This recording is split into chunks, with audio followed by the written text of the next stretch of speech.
Congressman Dan Crenshaw, the word crisis gets used pretty commonly. Does what's happening on our border qualify? It's completely overwhelmed our southern border counties. It's overwhelmed our resources, and it's overwhelmed our sense of sovereignty. It's overwhelmed our ability to admit legal immigrants and legal asylum seekers who actually have a case. You know, we no longer have a system at all, so absolutely it's a crisis. 2 million people so far this year. That's roughly equal to the population of the city of Houston. Is that sustainable? I mean, is there any end in sight? You have a basic problem with illegal immigration. One is the resources that it draws upon, local infrastructure, for instance, especially in the southern areas.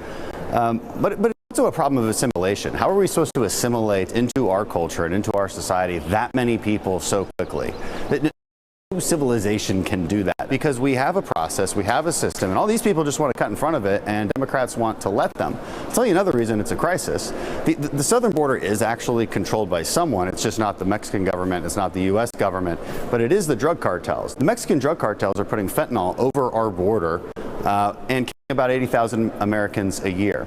And yet no one knows who the heads of the drug cartels are. We're not plastering their names and faces all over our news media for some reason. And that's exactly what we should do, because they're killing tens of thousands of Americans by poisoning them. Is it time to label the drug cartels an existential threat to this country? Absolutely. Absolutely. Whether we label them officially a terrorist organization or an international criminal organization, either way, we need more law enforcement tools and potentially military tools to deal with them. We are at that point. We have a case. We have 80,000 deaths a year, and we can directly draw it back to a very specific organization just south of our border. And we don't talk about it like it's an existential national security threat. We need to be talking about it that way. 2 years into his term, and President Joe Biden has chosen not to lay eyes on the challenge on the border. Even Democrats here are privately fuming. Your thoughts? That they should be fuming. It's unconscionable that a sitting president who his constitutional duty is supposed to execute the laws of the land faithfully is refusing to do so. And he's refusing to even go down and visit it. But this administration doesn't care. And listen, it's not that they're incompetent. They do not want to enforce the border. They want illegal immigration. Progressives have labeled the alarm as xenophobic, even racist. What do you think of those type of charges? Then maybe they need to explain why in South Texas you have Hispanic voters in droves voting Republican primarily because of the border issue.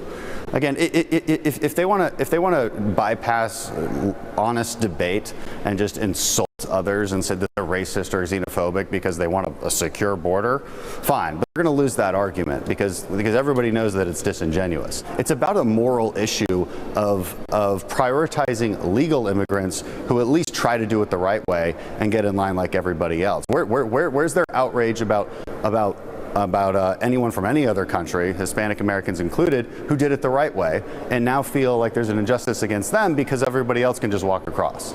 Governor Greg Abbott has been sending hundreds of immigrants who have gone voluntarily to northern cities. Good strategy, bad strategy? Seems like a good strategy to me. It's gotten a lot of attention. Look, that was the whole point. People say, oh, this is just political theater. You know what? In this case, I actually agree, but I actually also agree that that was the entire point, and at least it's got us talking about it. Even though they all love to put signs out in front of the yard that say no human being is illegal, well, I guess that's only true if it's not in your neighborhood, right? So I love what these governors are doing. It draws attention to a very specific problem, and it calls out the hypocrisy of the left here. All right, Congressman, is there any genuine, bipartisan, pragmatic move towards immigration reform and border security? So I'm not sure Democrats care about this issue at all. I think they want the outcome that we're seeing.